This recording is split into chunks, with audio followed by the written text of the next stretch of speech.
phenomenally informative webinar you've ever listened in on. So a little bit about myself, and then, and I apologize because when I made these slides, it, I had started making them for something else, and I didn't realize I did not put Brenda's name on this, but Brenda equally contributed. And I did like scribble her name with the little pencil cursor, but I feel like that just didn't do her justice. So Brenda's also part of this.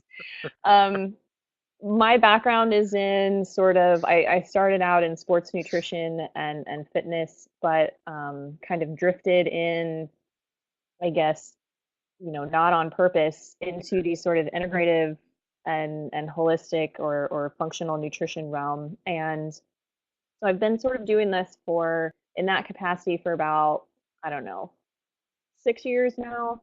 Um, and I've spent most of that time working in the laboratory industry, working for various labs that do some kind of cool, advanced, very progressive testing, some of which is centered around the gut, like the microbiome and autoimmunity, what we hear of as leaky gut syndrome, those type of buzzwords, as well as just general diagnostic labs and hormones and everything under that umbrella.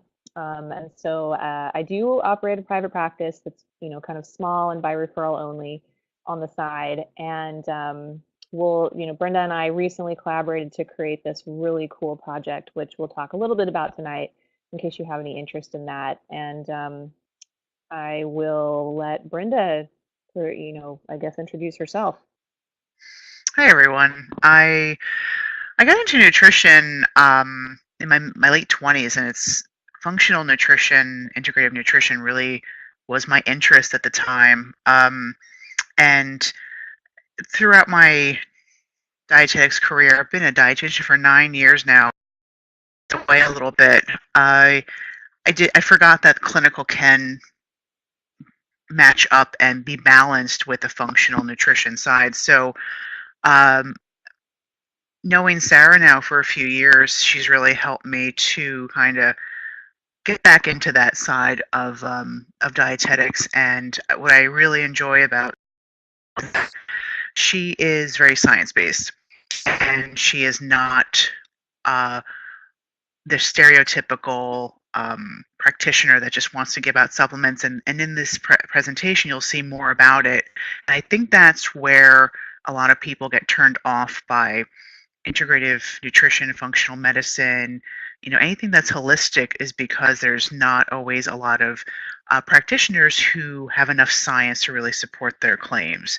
So I guess Sarah and I are kind of on the same page now, where we really want to have we're moving forward into working on a project, which, like Sarah said, we'll talk about in a little bit, but really coming back to how the body can heal itself, and how you can really prevent a lot of chronic disease by just really some very, very simple things.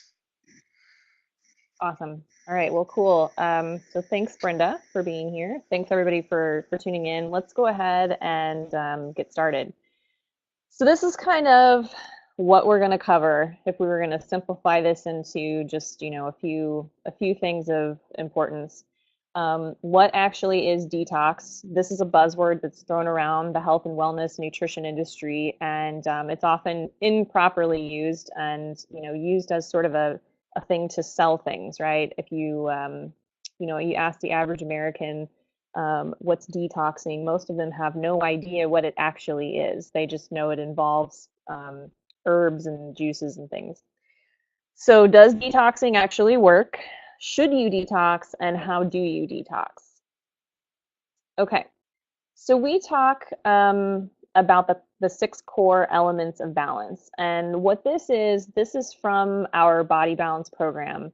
And detox is just one of those elements. So it's something that we all need to do all the time. Essentially, the premise behind these six core elements of balance is these are things that all people need to be doing all the time, or these are things that need to be optimized in our lives all the time in order to prevent, disease, stay well, avoid chronic health problems.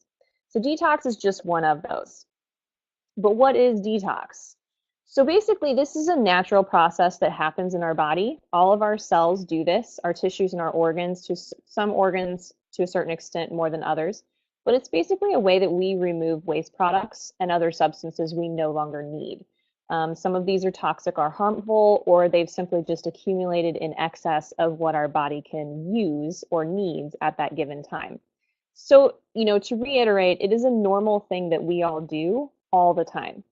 And under normal circumstances, it's usually not something that we need help doing. So most of the time, our body detoxes on its own very well without the use of supplements, drinks, wraps, and other things. You can think about detox pathways like traffic. So I often use this analogy when I'm talking to patients about detox, okay? Detox pathways in our body are like highways. And on the highway, a normal, regular flow of traffic is accommodated. So that would be kind of the picture up there on the top left.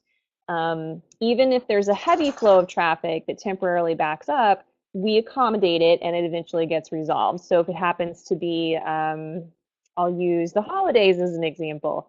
During the holidays, we eat a whole lot more food than we're used to. So we have this excess of calories. A lot of it comes from high caloric, highly palatable foods. There's lots of extra sugar, lots of extra fat.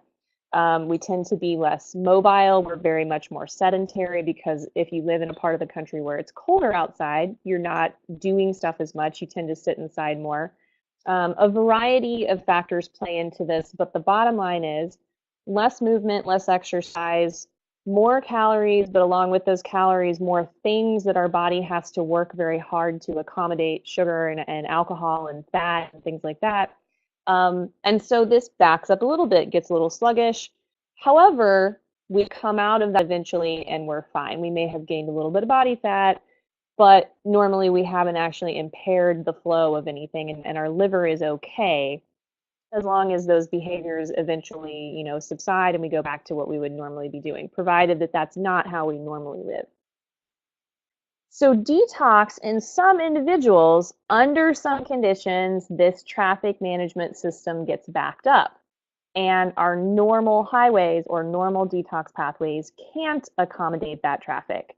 So waste products basically start finding alternate pathways through the body or out of the body. And this is where most people become symptomatic that something is wrong, something's backed up, and I need to make some changes or do something differently. So this is you'll never forget this because it's kind of stupid and corny. You'll always remember the 3 P's of detox are peeing, pooping, and perspiring.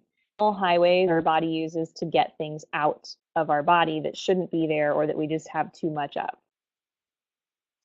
We're going to start with the middle one because this is really the first pathway that we use if you think about it. Once we consume something through our mouth, our gut is the first place that this detox pathway should be utilized. We need to eliminate things that shouldn't get into circulation. And I always kind of point out that from top to bottom, so if you start from the mouth all the way to the other end, the opening of the anus, you are one giant tube, okay? Everything that's come in through your mouth is technically not in your body until it absorbs across your intestinal lining. So once something gets across that intestinal lining, it's been absorbed into your blood and it has access to the rest of your body. But if it's still inside your intestinal tract, it's technically not inside your body. And if you think about it, there's lots of things we consume on a regular basis, just given the nature of our world and our food supply at this point. Things we consume, we don't really want to absorb across our intestinal lining, okay? Pesticide residues, foods or fiber elements in foods that we can't digest, food additives, preservatives, food dyes, microbes like certain bacteria, parasites, and fungi that come in. And then there's certainly other substances that we can't quite absorb because the immune system, decides this is a threat or a problem, or that we don't want to absorb them. So the process is basically food and nutrients come in, we digest them and break them down. Our immune system decides what's okay and what's not. And then we excrete the waste, so the things that we don't want to have. And this would happen in an ideal situation. Now, we're going to have a talk about poop. This is one of my favorite subjects. So you can tell a lot about somebody's digestion and the health of the gut, as well as their diet and their risk for health problems by talking about their poop. What does it look like? What's the consistency and the frequency of it? And this is a good indicator of how healthy the gut is functioning, and then kind of indirectly how that detox mechanism is working for them. So this Bristol stool chart, this is actually relatively famous. It was put together as sort of a pictorial indication of, if you can look at this and go, okay, my poop looks like type 2, this might indicate a certain thing, okay? However, just so that you know, just a short takeaway would be that bowel movements should be at least once a day, ideally more than once, however. They should be firm, but not hard to pass, so you shouldn't have to strain. Brown in color, not green, black, yellow. Other colors indicate something's wrong, usually bile imbalances or hydrochloric acid and bile imbalances. They shouldn't be watery or loose, and they shouldn't be painful. Anything other than this is not normal. Okay, so realize that you may have been constipated for the last 15 years or had daily diarrhea for the last 15 years, and to you, that's kind of your relative normal because that's all you've known for so long. However, that is not considered medically normal, and it indicates that one of your detox pathways isn't functioning correctly. So when bowel movements do not happen at least daily, the waste products of the food and everything that's come in with them that we have eaten sit in the gut for a longer period of time than normal. What happens when this is the case is we have our gut bacteria, right? Our intestinal tract is full of gut bacteria, which are collectively referred to as the microbiome. These bacteria, the wrong ones, start to overgrow and they feed on that food that's sitting around. It's no longer food, it's what was food when you consumed it, but it's sitting around and it's easily fermentable. So bacteria, they survive by consuming the carbohydrate portions and in some cases the protein and fat portions of the food we've eaten. And fermentation is where they take that and they chemically change it, and then they release a gas, usually as a byproduct. So this does result usually in increased gas, bloating, sometimes diarrhea, constipation. What also happens during this little picture that's on the side there on the right-hand side, this is actually a graphic depiction of what happens at the intestinal layer when this is going on. So on the left-hand side of that picture, you see a healthy intestinal lining. You see a layer of intestinal cells, and then above that, you see the inner mucosa and outer mucosa. And essentially what those are just like it sounds like, mucus. It's this protective coating that sits over your intestinal cells, and it's a barrier between everything that's in the gut and the cells themselves. So in a healthy gut, it would look like what's on the left-hand side. You have those little green and blue shaped things are bacteria. They live in the mucosa, and for the most part, they modulate your immune responses. They tell your immune system what to react to and what not to react to. Now, in an unhealthy system where this mucosa has been affected, it's thin or weaker, you get what is on the right-hand side. And whoops, I did not mean to do that. My camera started to go off. You get what's on the right-hand side where, again, in the gut, you don't have the right movement of nutrients. It's either too fast or too slow. And you have the wrong bacteria surviving. And when they survive, they crowd out your good bacteria. Sometimes what's also happened is your good bacteria have been wiped out with antibiotics. So if you've been sick and you had to take antibiotics, usually that wipes out your good bacteria to a certain extent. And bad bacteria grow in their place. So we get what's on the right. This happens, we lose that mucosa. So now our intestinal cells don't have that protective barrier, and everything that's coming in now has access to the cells. Some of the cells become damaged, and some things leak through either the damaged cell or the tight junctions in between the cells because, again, there's no barrier there protecting them. So this is what you hear on the internet referred to as leaky gut syndrome. It is a real thing. It's actually intestinal hyperpermeability. A lot of what you'll read on leaky gut syndrome is to a certain extent overblown, but it is a real thing that does exist. The lab I work for actually tests for this, and we can look at in various ways, what the health of this intestinal layer looks like and how things are getting through. So just know that everything that comes into the gut, so food particles, chemicals, whatever you've consumed, plus the microbes that are there or microbes that you don't want to be there, now have exposure to the bloodstream, and you have a much higher risk for things like food sensitivities and chronic health problems that result from that intestinal barrier sort of breaking down. So that was kind of a long description of a short concept. Now, that was if you've got stuff sitting around too long. What if things are happening too frequently and they're not firm or otherwise normal? So the picture on the previous slide, that still applies here. That is just a depiction of when the microbiome's been disrupted. That can happen in both constipation or diarrhea. It doesn't really require one or the other. So it is still a problem if you're having too many bowel movements, if they are not firm and they're not normal. So keep that in mind. This is more an indication that nutrient malabsorption is probably happening. And this could be macronutrients like carbs, protein, or fat. Fat's probably the most common one to malabsorb. However, what's more common is micronutrients. So these are your vitamins, minerals, cofactors, antioxidants, all of the critical little compounds that the body needs to run everything. So those run our body functions, including detox. Okay, so some of these are precursors to antioxidants in the body that do detox things. We get inflammation. Inflammation is just a general blanket term for your body is not in this state of calm. Something's wrong. Your body's fighting something. Sometimes it's fighting itself, like in the case of autoimmunity, or sometimes it's fighting off an infection or something else that's gone wrong and broken down. This decreases that intestinal cell wall fortification. So remember those intestinal cells, as I go back to this slide, these intestinal cells are that cell wall and then that mucosa. So inflammation also decreases how effectively this barrier works. And then again, things like microbes, chemicals, and everything else we've consumed potentially have access to circulation.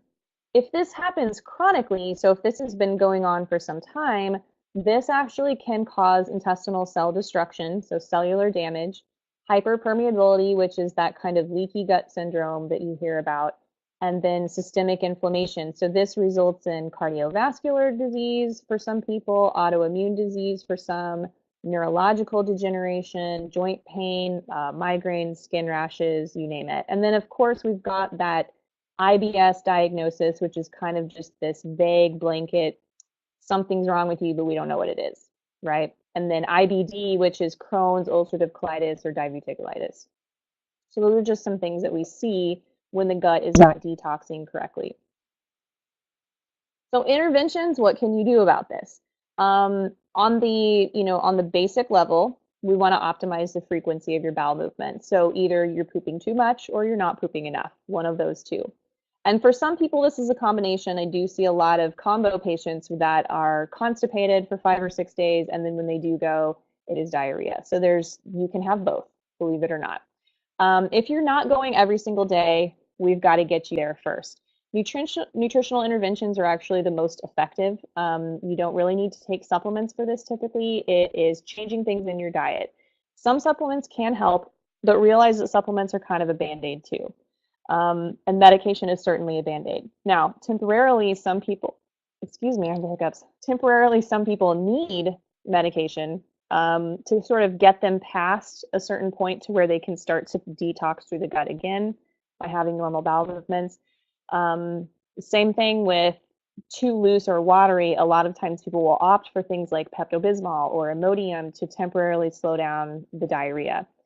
That's okay. My goal when working with patients is to completely avoid over-the-counter and prescription medications as much as possible if we can do that, which normally we're very successful because the testing that I do will look at the microbiome and tell me what you're missing, what you have too much of, as well as we can also look at that intestinal lining and determine what's going on. So I do it with testing. Otherwise, you're kind of shooting in the dark because the reason why you have abnormal bowel movements could be literally 25 different things. So figuring out which of those it is sort of a process of elimination. Now, probiotics is something everybody asks about. Probiotics are kind of a hot topic, and I don't want to sound like I'm anti-probiotics because I do occasionally use them in some cases for some people, mostly only when there is uncontrolled diarrhea and they're not responding to diet. We'll temporarily use probiotics, but in some individuals, probiotics can actually make things worse, or they don't respond well to them, or they don't need them. So probiotics don't work the same for everybody. 20 different people can take 20 different products and get totally different responses to them. I do, encourage people to eat fermented foods. They're the most effective, and they typically come with other nutrients that are beneficial. However, there are some people who also don't respond well to fermented foods. Fermented foods are your like kefir, kombucha, sauerkraut, that type of thing.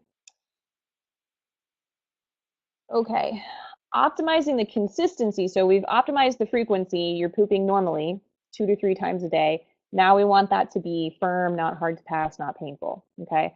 Um, Once we resolve the frequency, a lot of times the consistency resolves too. We don't really have to do anything different. However, some people still have loose stools or stools that are very difficult to pass, even though they're having them at a normal frequency. Normally, this is balancing the pH of the gut. So this deals with hydrochloric acid and bile to kind of make sure that the digestive environment is correct. So the pH can't be too acidic or too basic, as well as the enzymes that are being released that actually help to aid us in breaking down our food. These can also have neurological influences like stress and anxiety and depression. I know Brenda's had quite a lot of experience with this too, and can probably speak to the fact that many people who have psychological stress or trauma have a very difficult time with digestion. And usually it's coming from here and feeding downward. However, for some folks, an IBS diagnosis, diarrhea can be so life altering and emotionally stressful for them that it's difficult for them to have normal bowel movements at that point too. I don't know if Brenda wants to kind of chime in on that one. Sarah, yeah, you definitely said you really wrapped it up well. I found that a lot of clients who suffered from some level of trauma in their life that caused depression or anxiety especially, anxiety and IBS tend to go hand in hand.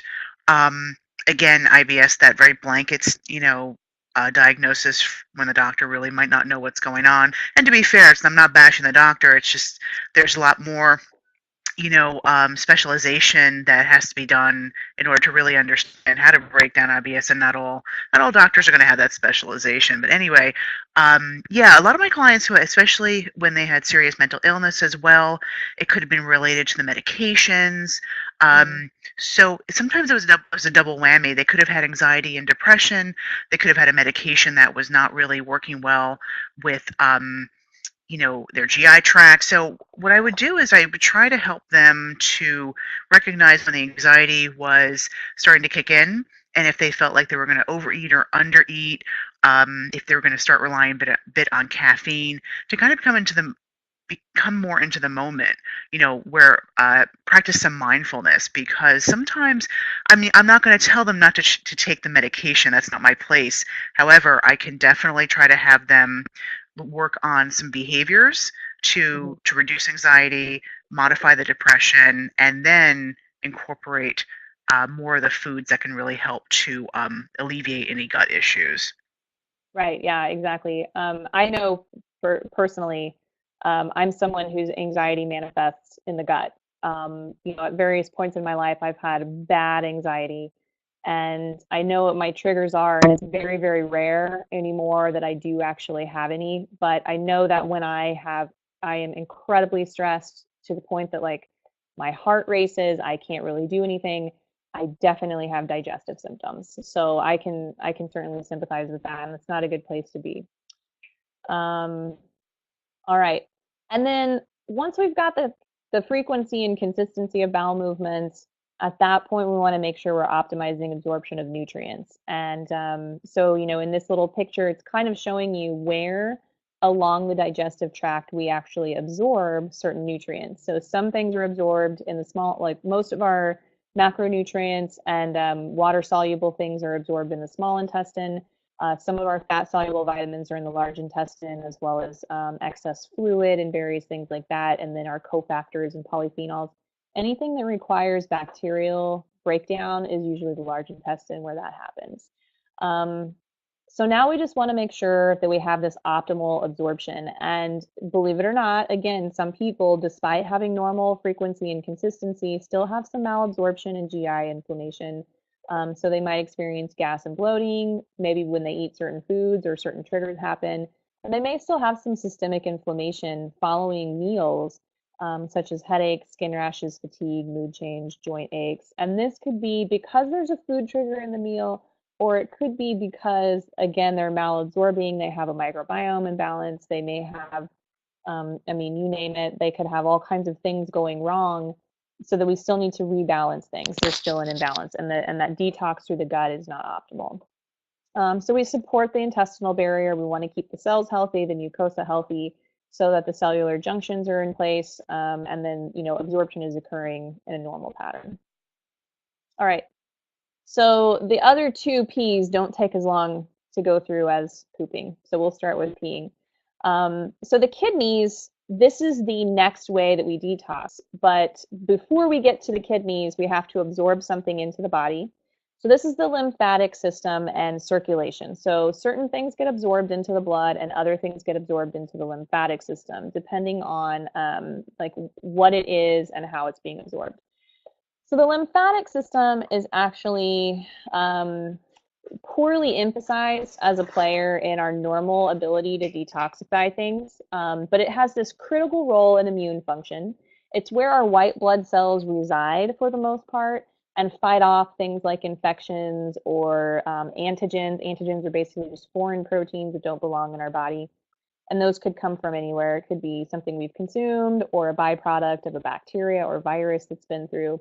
So the lymphatic system basically carries these things throughout the body, and the lymph fluid is where our white blood cells are carried through it and carried to sites where they need to clean something up or fight something off.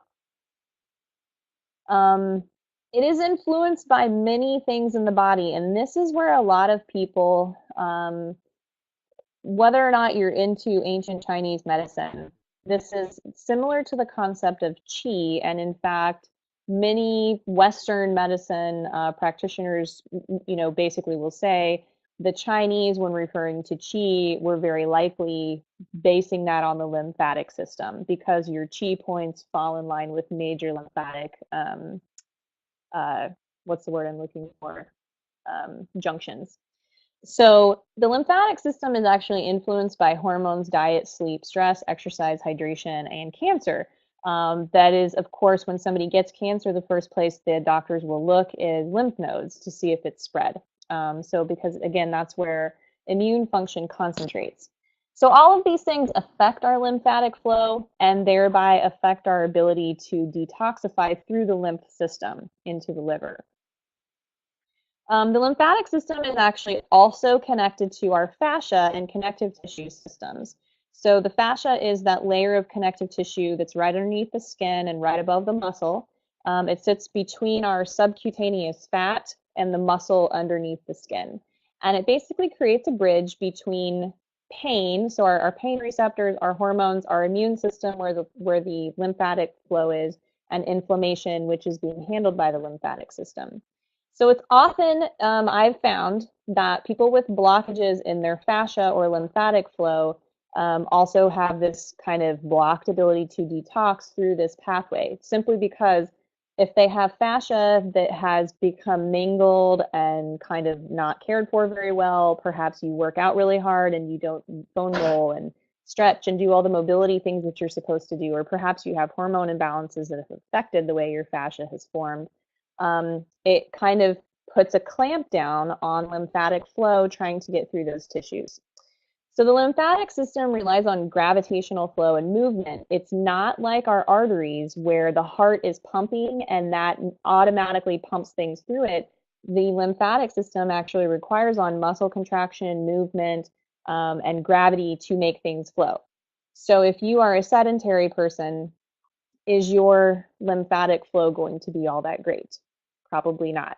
And I will say, when I had a transition from a relatively active job running a gym and training people to an incredibly sedentary job sitting behind a desk tied to a phone all day, I could tell when I was starting to get kind of sluggish, and I could see like parts where like my fascia had kind of, you know, deteriorated and gotten all mangled and just didn't, it was pretty dysfunctional, and my lymphatic flow in those areas was also impacted.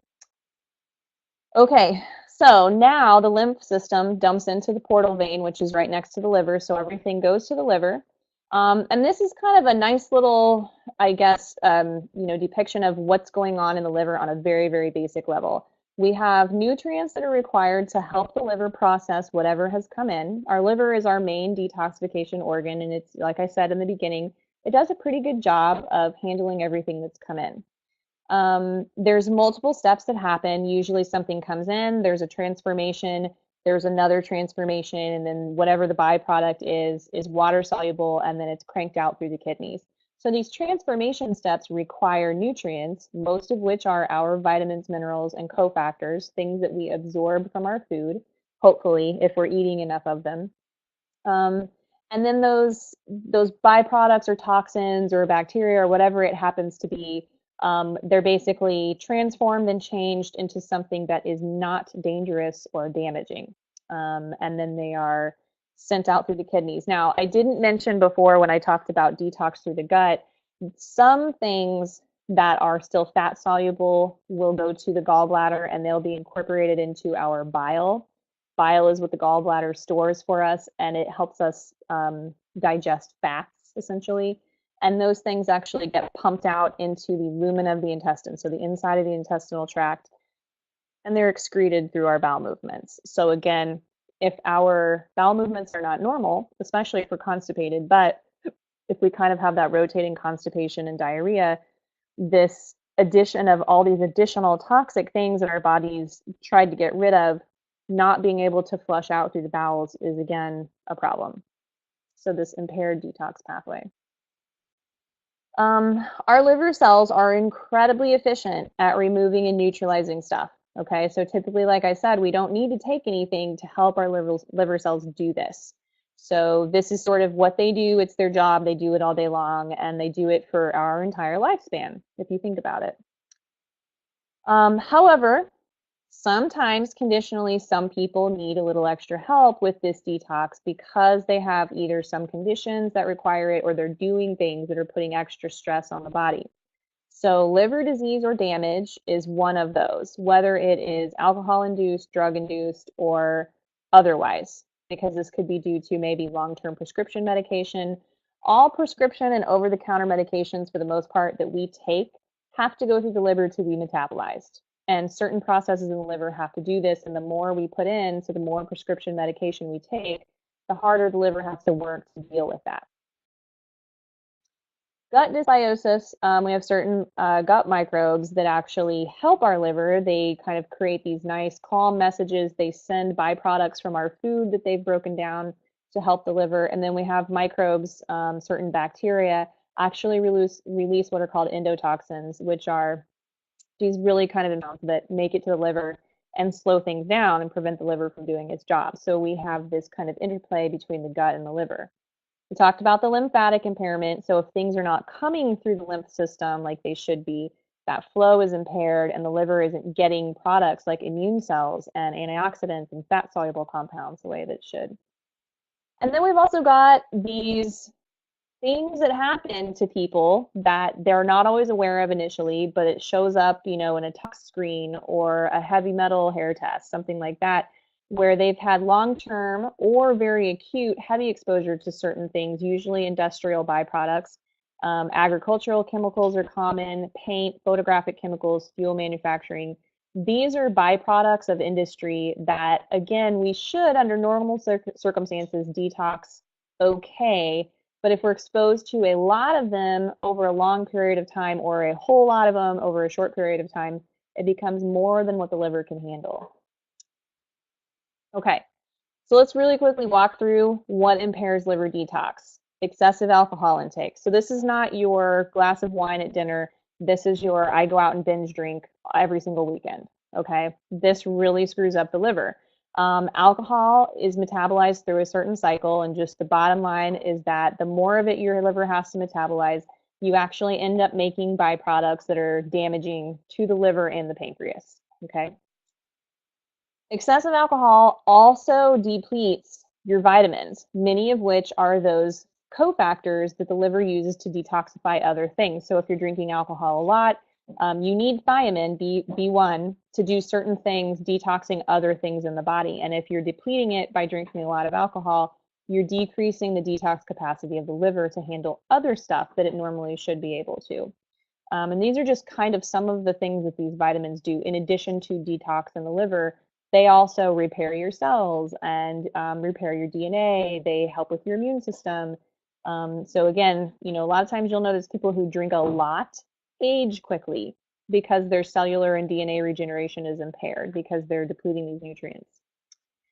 There's also byproducts of alcohol breakdown that are kind of toxic and harmful to the body. And again, if the liver is not very efficient at clearing these, they accumulate, and there's longer periods of time that your cells are exposed to these. And acetaldehyde is the main one that most people are worried about.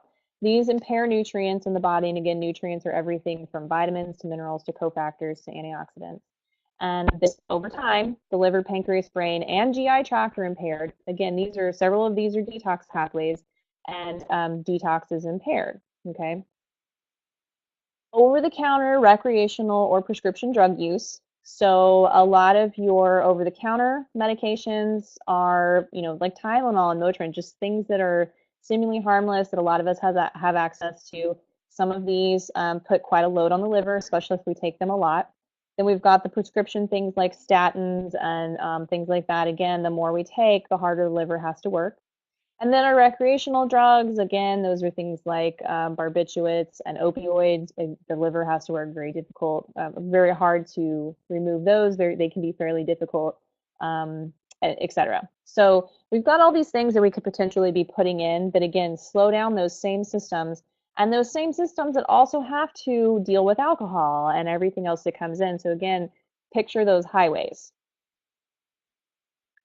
Liver disease, this one is less common. However, if you do have a diagnosis of hepatitis or cirrhosis, just know that your liver is very impaired and detoxification is not going to happen at a normal rate. No matter how cleanly you eat, you certainly do need to eat really well to help it out. But some of that damage is irreversible in some individuals. So there's this really inefficient detoxification. And by the way, certain things, liver is so inflamed to this point. A lot of times what we do is we have these byproducts that we can't quite detoxify through the kidneys, and we actually store them in our fat cells in our body, which is a little bit scary. Okay. Brenda, did you want to add anything under that one before I move on to the last one on perspiration? Nope. You covered everything. Okay. I talk a lot, but Brenda can talk too, so just so you guys know, she's not a mute. Okay, so the very last one, and this is the one that people tend to forget about because it's not flashy. It doesn't involve supplements and cool things that you can do, although I think it's cool. Sweat. All right, this is the other way that our body can get something out if it can't get it out through the bowels or it can't get it out through the kidneys. So there are some things that we naturally detoxify through our sweat that are byproducts of metabolism that we normally, would just get out through the sweat. Now, I do want to go back. A lot of times you can see this appear as acne or eczema or skin conditions that look like those. If you're unable to detoxify something through the bowels or the kidneys, a lot of times your body will attempt to get rid of it through the skin because that's the only other way it has available. So regular and sufficient sweat, this is kind of the key. This is a pathway that your body detoxifies substances that aren't going to go out the other two ways. Most of the time, it's just through your sweat. However, there are some things that can go out through the oil glands, although that's less common. And this is kind of basically just a little picture of what this looks like. Under the skin, you have your sweat gland. It pumps things out through the follicle. And then you have your oil gland. it's a little bit different, and things are more likely to be packaged in the sweat gland because the sweat is actually what's called exocrine gland.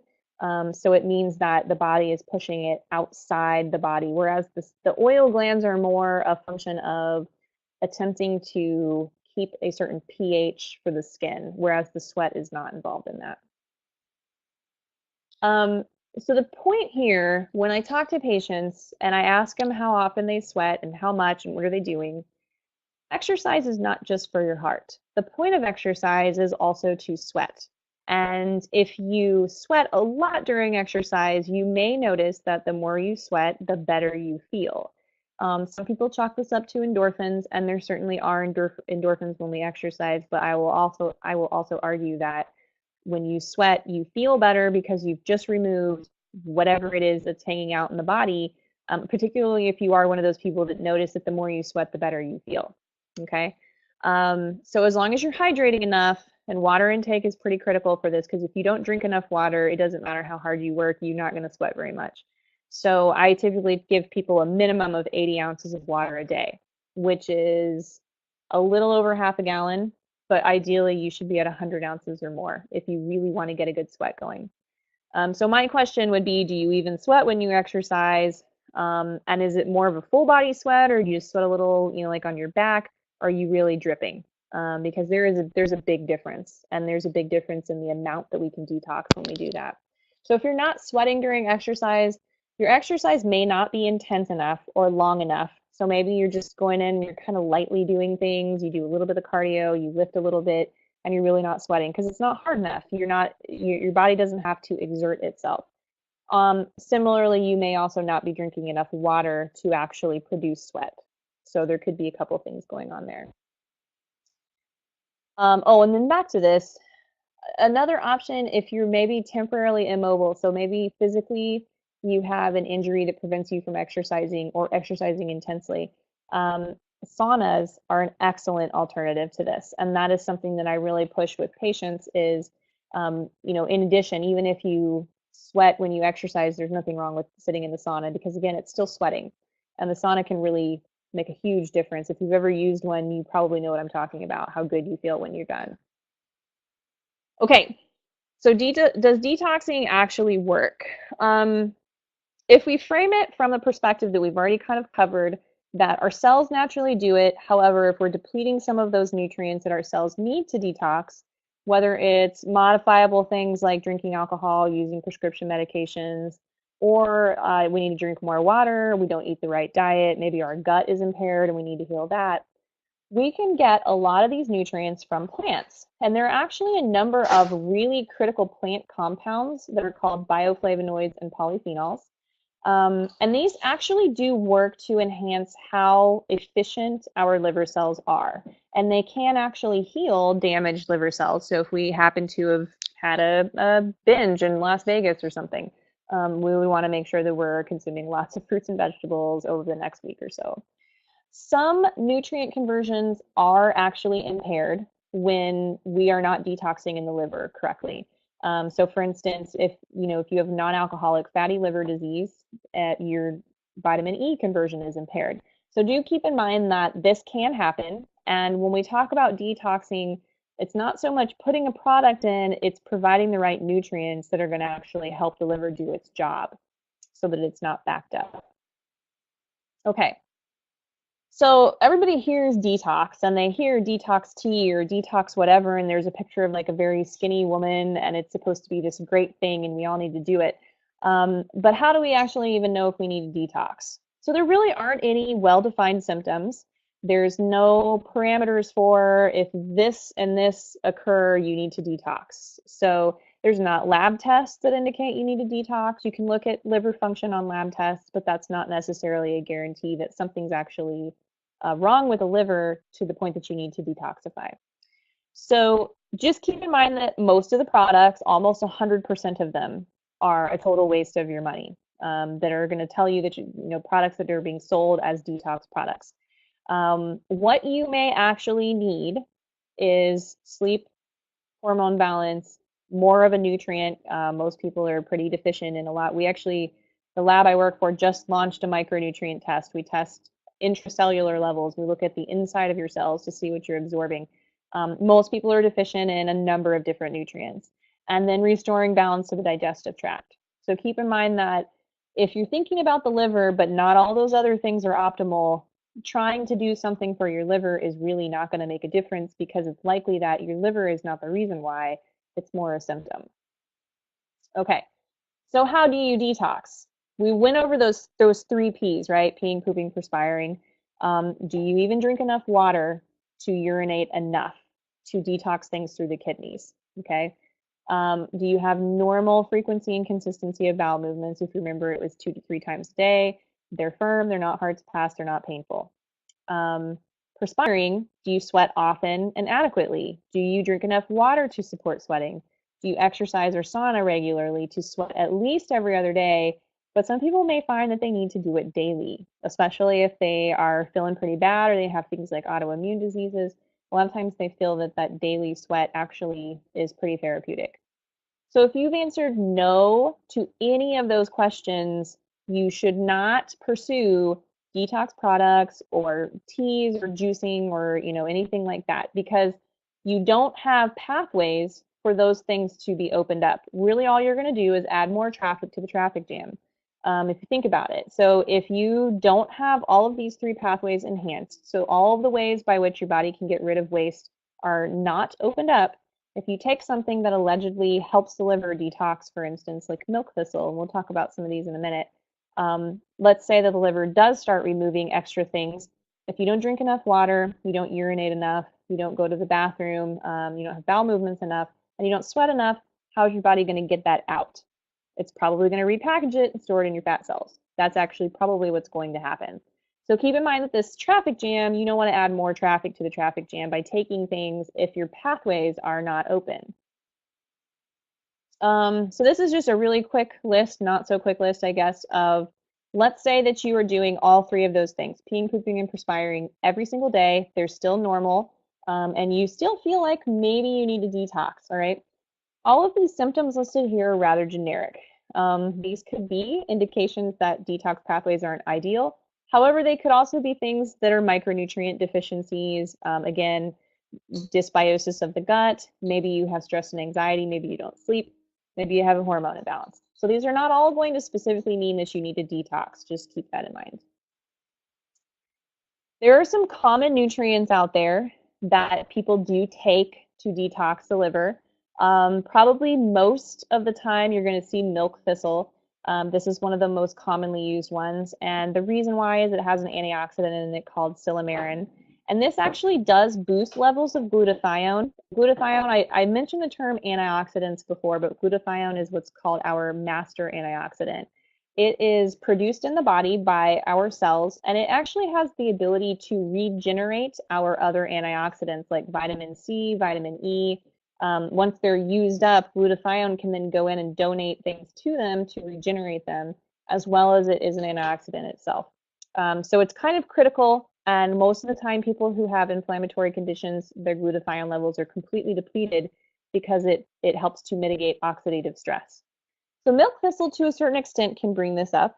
Dandelion root is sometimes also called a liver detox herb. However, it's really not. It's actually just a diuretic.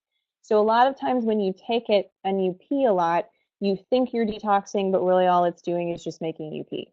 So it's not really a detox, especially again, if you don't have enough water and your other detox pathways aren't opened up. Now, plant compounds. So I mentioned that there's all these little chemical compounds in plants, bioflavonoids and antioxidants that actually do boost our antioxidant levels, and they help our liver cells regenerate. So juicing actually could be a viable thing to help detox, provided that you have enough calories from other foods. So I don't recommend doing juice fasts because it's really not enough calories. However, if you were juicing maybe once or twice a day, you had a really nice, like if you go buy a juicer, you make a really nice juice, fruits and vegetables, lots of variety. If you did that a couple times a day, that actually could be a legitimate way to add nutrients that are going to boost the liver's activity and help it clear some things out. Okay. So things that you could see benefit from that: immune boost, helping you fight stress in the body, both psychological and physical, cellular energy, DNA and cell repair. All of these nutrients are beneficial. So it's not a direct detox, but again, it's an option. So you might consider that. Brenda, do you want to add something? I saw your pencil. I'm good. Okay. Sorry. No, this is probably moving the cursor. Sorry about that. Okay, no problem. So other detox nutrients, if we want to break it down to plant extracts that are kind of very specific, there's thousands of them. I just gave a few example. So thymoquinone is actually something that's found in black cumin seeds or black currant seeds. And you can actually buy this in supplement form, black cumin seed extract. Again, there's some studies that actually have some promise in terms of its antioxidant, anti-cancer, and anti-inflammatory actions. We don't know if taking supplements does the same thing as consuming the food, though. And this is the deal, is that a lot of these compounds that come from foods, they come along with other chemical cofactors and things that help activate them in the body. So extracting them and isolating them and taking them in supplement form is often not the same as consuming them in food form. So you kind of have to take that into consideration. Beetroot is an example of that. Beetroot or beet juice you need to consume as the food or the juice because it comes with other stuff that you need to help you do something with it in the body. So you don't want to just take it on its own as an extract. Some other things, kind of just vague, like larger categories: anthocyanins. Anthocyanin is a category of plant pigments, and these are usually your reds and purples from your different plants. And these actually do protect the liver from damage by increasing levels of glutathione. Again, it's that master antioxidant that helps generate our other antioxidants. And these are found in the highest levels in berries, but also you can find them in eggplants and then to some extent avocado. Whenever I talk to patients about diet, whether it's microbiome related, oxidative stress, autoimmune, a discussion about plant pigments is always part of that. And I talk about the way that different colors of plants, whether they're fruits or vegetables, the darker the color, the higher the antioxidant and bioflavonoid and polyphenol content. And those are all really long words, and what they mean is beneficial, helpful chemicals that we need to have, and the more we have of them, the healthier we are. So berries, in my opinion, are one of those foods that we should all be consuming daily. If you're not, adding a serving of berries a day makes a big difference for most people. So definitely that's something you can actionably do, run out to the store tomorrow. Bioflavonoids, again, that's another one of those words that basically just means this really, important chemical compound that comes from foods that are similar to the pigments, the polyphenols and the antioxidants. They're basically things that protect our liver cell. They generate antioxidants, and they also are anti-inflammatory. So some of these would be like green tea extract. This is one that people have often heard of. Okay, and then also something to leave you with as we're getting closer to the end, maybe detox is not really your problem. Okay, so as I mentioned before, there really aren't any clear-cut signs and symptoms of detox or that you need to detox more. Perhaps you feel tired and fatigued because you have a thyroid problem or because your gut microbiome is imbalanced and your digestion is not ideal and you're malabsorbing nutrients, okay? Or maybe you're fatigued because you don't sleep very well because you have anxiety, or you don't sleep very well because you have a hormone imbalance, or there's all these what ifs, okay? So some of the things that it could be, that those vague symptoms that I had on that slide, right, all those lists of things that could be going on, it could be related to other things that are, equally as simple to solve, but they're really not going to fall under the heading of detox, okay? So this is where just randomly taking detox nutrients or supplements or things like that, most of the time you're throwing your money away because most people don't really need to take them. They just need to open up those detox pathways so the body can do what it's designed to do, which is kind of cool. The human body actually can heal itself in many cases. So I'm going to shamelessly self-promote. Brenda and I have this program. If you haven't already signed up or you still have some interest, you can sign up through Saturday. So there's only 3 days left. Basically, what we're doing is we talked briefly about detox today. We're going to go into a lot more depth about it in the program, and it's basically just scratching the surface of the amount of information we cover. This is geared for women only. So if you're not a woman or you know a woman that is interested, please, share the information. It's a hell of a deal because we're going into a lot of clinical information. Both of us have a background in working with patients with these disorders. And so we're going to take our best practices and give you that information. And, if you need additional help, it's available. But for the most part, in this group environment, we're helping, kind of build people up. So I don't know if Brenda wants to say something, and then we can open it up for questions if anybody does have questions. Yeah, I'll just say briefly that, like Sarah said, detox is going to be one of the first aspects that is covered in the body balance That's the program. But foundation, the then we're first going week. to go, yeah, the first week. And then we're going to be focusing on areas like stress, mindfulness, um, behavior modification, a lot of the areas that I'm very proficient in. I did not talk too much during this presentation, but this topic is very much Sarah's baby. But when we get into behavior and understanding and covering that, that's really where I'm going to be stepping in. But the beautiful thing is that we're going to be bringing to you about 20 plus years of experience in the field. So where even if it's an area that's maybe not our primary focus, we're definitely proficient in those Mhm. areas. And I will definitely say that every phone call, Brenda's been a friend of mine for, I think we figured it out recently, was like 4 years, which it seems a lot longer. She's one of those people that I feel like I've known her forever, even though we haven't known each other that long. But every phone conversation I have with Brenda feels like a therapy session because she's just one of those people, and I mean like in a good way. She's just one of those people that when you talk to her, she's actively listening. She's listening to literally everything you say, and she will ask you questions and point things out. She's very intuitive and observant. Even when you're not asking to be analyzed, she's doing it. But Sorry. she's fantastic. I know it's cool though. She's fantastic at pointing out stress and stress management and coming up with strategies to help, because I think that's where most of us are suffering, is we've got this stress in our life and we kind of know like how to manage our diet. We have the information theoretically how to manage our diet and how to exercise. We're just not putting it in place consistently because we have these blocks, or we have something going on that's preventing us from actively making it happen. So she's great at that, and that, I mean, she's great at lots of other things too. But like she said, this is just one topic, and it's something that we've kind of scratched the surface of tonight. In our group setting, we're definitely going to be doing some more, hands-on activities, giving people some very pointed things to do, and of course, the additional 7 weeks every week, there's something new that we're going to cover and build upon the last week. So, all right. I don't know. Do we want to go ahead and open it up? If anybody does have questions, I'm going to turn on the Q&A mode. So if you're not muted, if you're not going to talk, mute yourself just so there's no feedback. But you guys can ask questions. Um, you can click on the hand signal that says ask a question. That's what this says.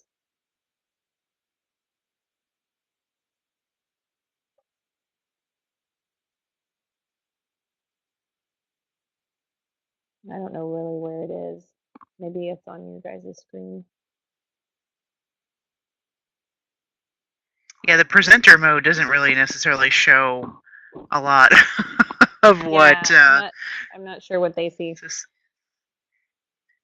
All well, I right. should add. So if Oh, sorry, Sarah. no, go ahead.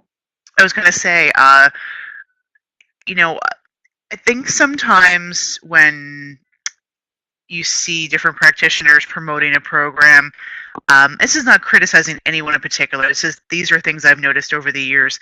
There's not always an authenticity um, of the program, with in terms of the presenter with the program. You don't always necessarily feel like that person has a history of what they're presenting or any kind of connection to it. You're not going to have that with this program. Sarah walks the walk. She inspires me every day. I've been working on trying to get myself back into a healthier state. I mentioned earlier that functional integrative nutrition is really what got me into the nutrition field. And I look back at a time where I was in more in tune with what worked for me. And I'm getting back there. And actually, since the summer, I started making some changes, and I was able to lower my hemoglobin A1C into a normal range. And that's a very big deal for me because I did not want to go into chronic disease of any sort, something that I know I have the knowledge and the power to change. So I'll be walking the walk with you. Sarah will as well. And I hope Mhm. that you see that authenticity in this program. I actually, I know for a fact that while I may have my nutrition and my exercise dialed in, I'm terrible about going to bed on time. I wake up in the morning like I don't want to get out of bed. This is the worst thing in the world. And I definitely am going to be following along with many of the components of the program, doing it myself. Um, Not only am I a practitioner, I'm also a client. So I'm hoping that I can get a lot of the benefits out of this as well too myself. I think that nobody is immune to making changes. Nobody's perfect, and I certainly am not. But I hope to be able to, do a lot of the stuff with the program that everybody else is going to do. I'm really looking forward to. I've already talked to I think almost everybody on the phone. We have a few more to catch up with.